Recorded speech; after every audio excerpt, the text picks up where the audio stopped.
Hello again, welcome back. So we've been talking about the pigeonhole principle.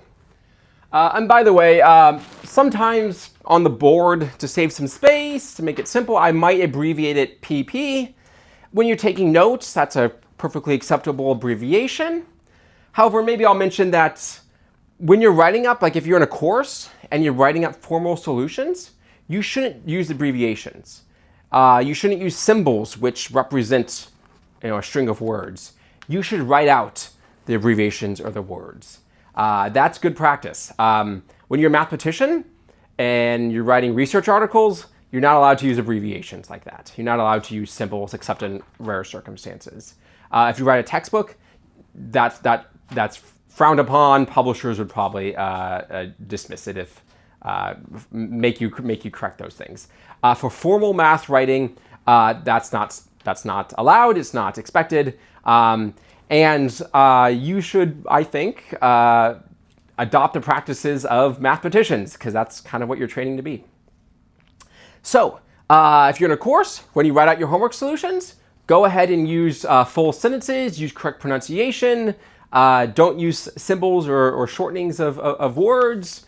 And some professors might accept it, but even if yours does, I would say go ahead and do it formally. It's good. It's good for you.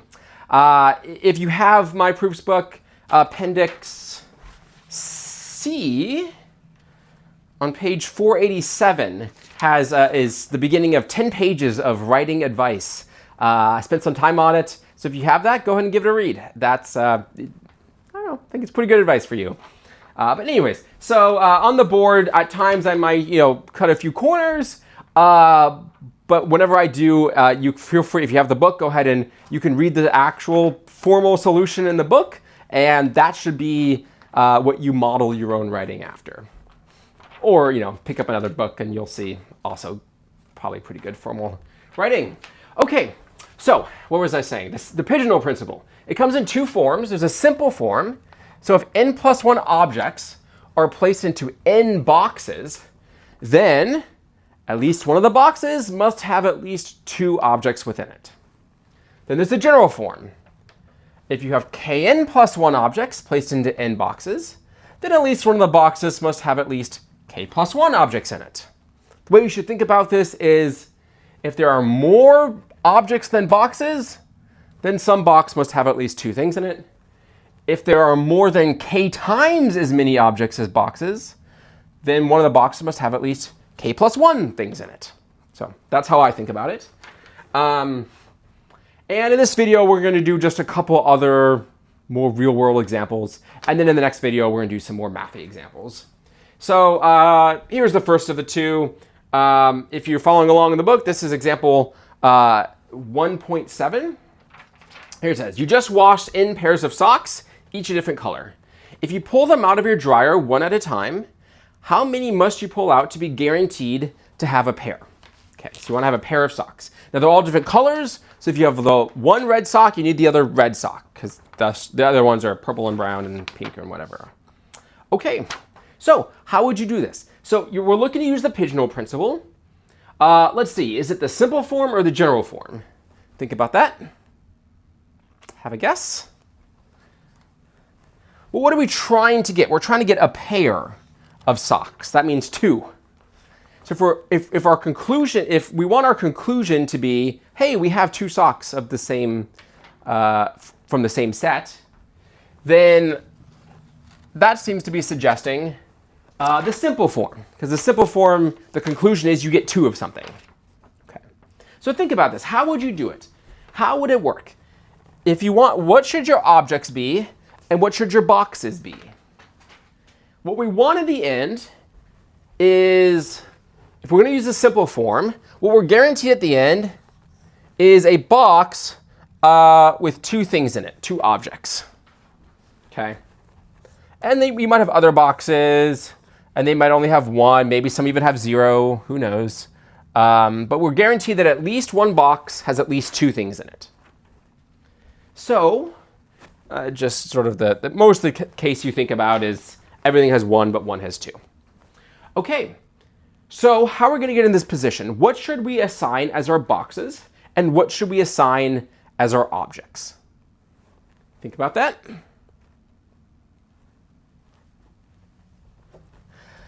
Would be nice if, once you get two socks in the same box, you want to be guaranteed that they're a pair, right? The conclusion should be, hey, look, two socks ended up in the same box. Therefore, we know these must be from the same set. They're the same color. And therefore, we're guaranteed to have found a pair. Okay? So think about it again.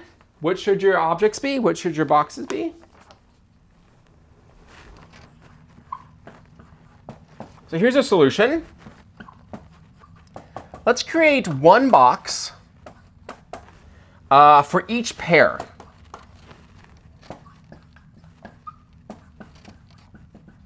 So you might have one box representing the red pair of socks, another box representing the green pair of socks, another box representing the black pair of socks, and so on. So thus, we have n boxes.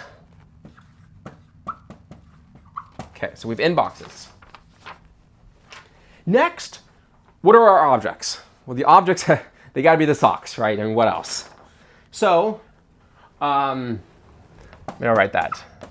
The socks are our objects. Okay. So what are we going to do? When you pull out a sock, what should we imagine you doing? When you pull out a sock, you should put that sock into its box, right? If it's a red sock, put in the box for the red socks. So when you pull out a sock,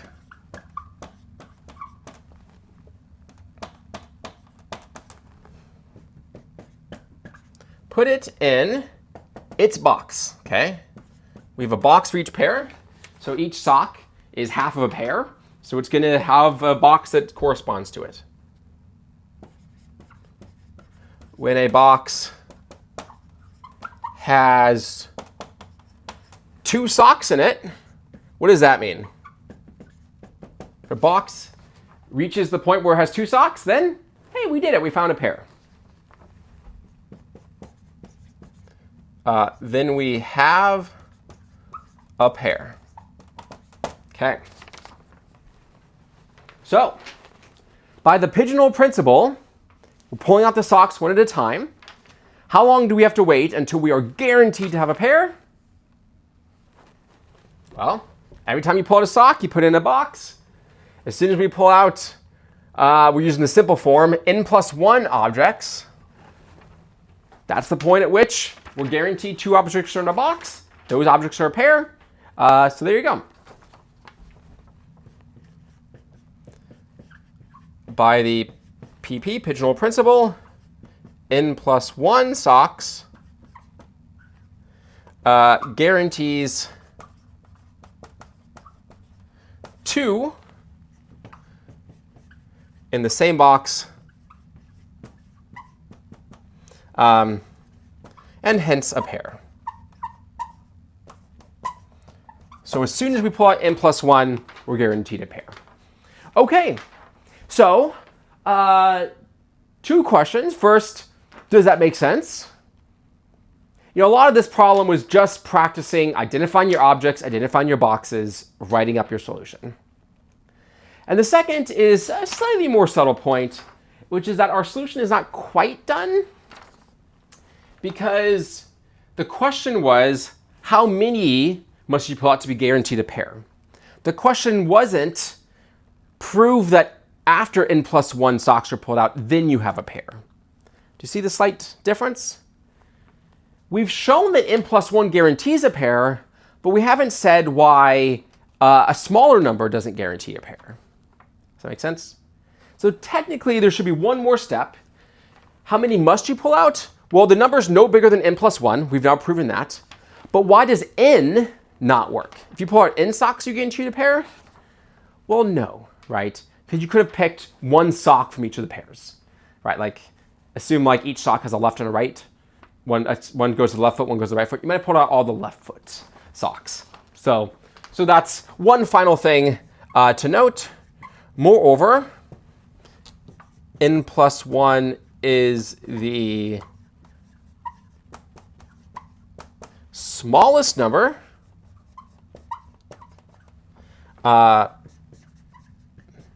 that can guarantee a pair.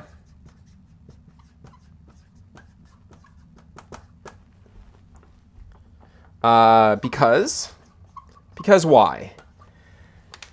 Because the first n socks might all be different colors. They might be one from each of the pairs.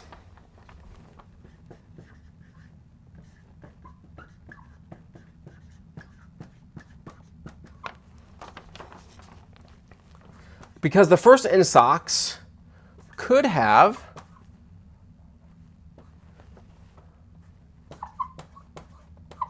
been from all different pairs. For example, assuming there's a left and right distinction, the left sock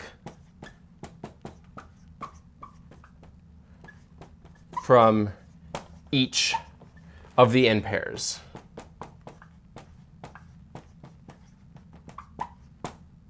Okay, then we put a little box indicating that that is the end of our proof. Okay, so there you go. I think these simpler problems are good because learning how to write proofs is a number of things. It's understanding the problem, it's identifying which tool you need, like the Pigeonhole principle or a previous theorem or a certain definition or something. There's the execution of it. There's having the idea for the big picture, executing it, and then there's writing up your solution. And these are all different things. So at times it's good to sort of make one of those, the bar easier on one of those in order to emphasize the other parts. So hopefully this is right. Hopefully this makes sense to you, and hopefully that you could see a problem, go back to this, and see, okay, this is the general structure for how I write up a solution for this homework problem that I have.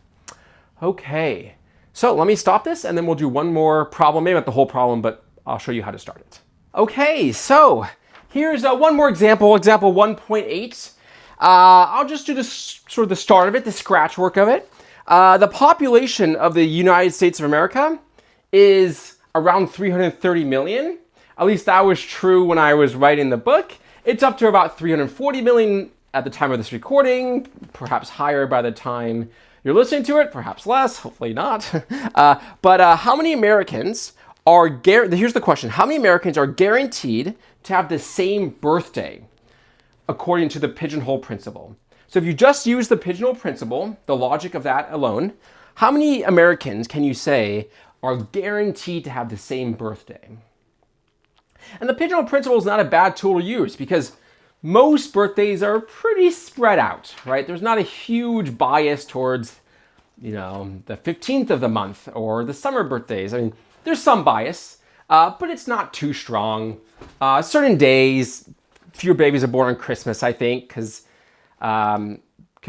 some babies are, the birth is scheduled, right? It's induced, so people just don't schedule them on that day, so you get kind of a higher spike before and after Christmas. Anyways, and of course there's one day of the year that's about a quarter the size of all the other days. February 29th, February 29th only exists every 4 years. So, the babies born on that day, about a quarter of them is compared to February 28th. But yeah, anyway, so there's some variance, of course, but still, most days are pretty equal, and therefore the Pigeonhole principle is a pretty good tool. If you wanted to actually get a sense of how many people share your birthday, Pigeonhole principle is going to give you a pretty good estimate of that.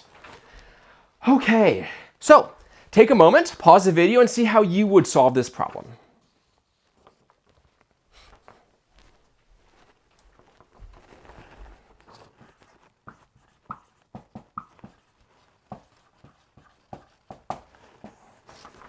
So this is going to be, well, think about it. Is this going to be an example of the simple form of the pigeonhole principle or the general form of the pigeonhole principle?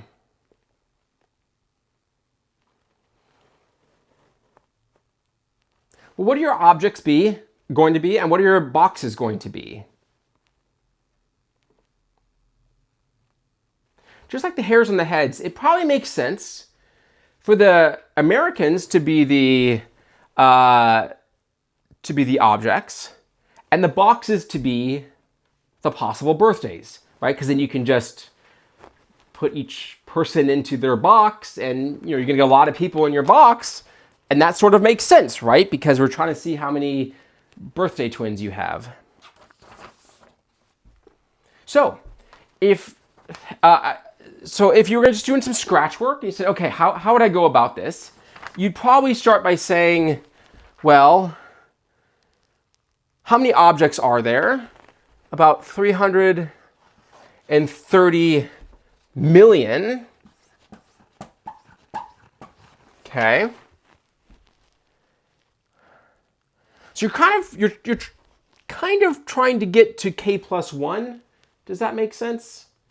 Because this is kind of the thing, or k. Maybe it's easier to think about trying to get to k. That kind of makes sense, right? Because the number of objects that you're guaranteed in a box, that's kind of what you're after. You want to know how many people have the same birthday. So it's kind of which box has the most people in it. Is sort of what you're looking for. So, start to think about it. I know I'm talking slowly, so you have an opportunity. Does this make sense that you would take the number of people and divide by the number of possible birthdays? So we don't care about the year, just, March 2nd is March 2nd, no matter which day you were born on, or which year you were born on. So let's take the number of people, divide by the number of days in the year. This is on a leap year, but this is the number of possible birthdays. That's probably the way to think about it. And see what you get. What you get is 901,639.34. Okay. So think about this. What does that mean? Does that mean the answer is 901,638 or 901,640? Think about that. Which one should it be? You should be able to round up, right? If all the boxes had only 901,639, then you're kind of underselling it, right? That times 366 times that number without the decimal point does not surpass 330 million, right? So that's like the K. So you would have more people than K times N plus 1. Make sense? So because you have more people than that, if you remove this, if that's your K, you should now be able to add 1 to it and get to 340. So we can round up to get the K plus 1, which will be 901,640. Okay. So, again, in this case, I'll just write this down. N should be 366. We should have 366 boxes, right down here. Boxes, right? The boxes represent the birthdays. K plus 1 is what I just listed, and K would be 1 less than that. K should be 901,639. So this is a pretty big version of the general form with very big numbers. So look at the last problem, look at this scratch work, and see if you can write up a proof that we can guarantee that this number of people have among people living in America, that many of them we can ensure were born on the same day of the year. Okay, so go ahead and do that. If you have the book, then you can go and check out. I have, in the book, I often have actually scratch work sections. So you'll see scratch work right there. And then down here is a solution. So you can check out both. But yeah, there you have it. Okay, so that'll be the end of this video. Oh, before I leave, my wife says I need to say something. Let's see what this is about. Okay, she says, please like and subscribe and leave a nice comment. It really does help the channel. All right, you heard the woman. I always forget to do it. She says I need to do it. So go ahead and do that. Like the video, like all the videos. Hey, why not? Subscribe to the channel, leave a nice comment, and you'll help other people find the channel and learn some math. Hey, that's pretty cool. Okay, that's it for today. I will see you next time. We'll do more Pigeonhole Principle examples, but these will be more mathy examples. All right, see you next time.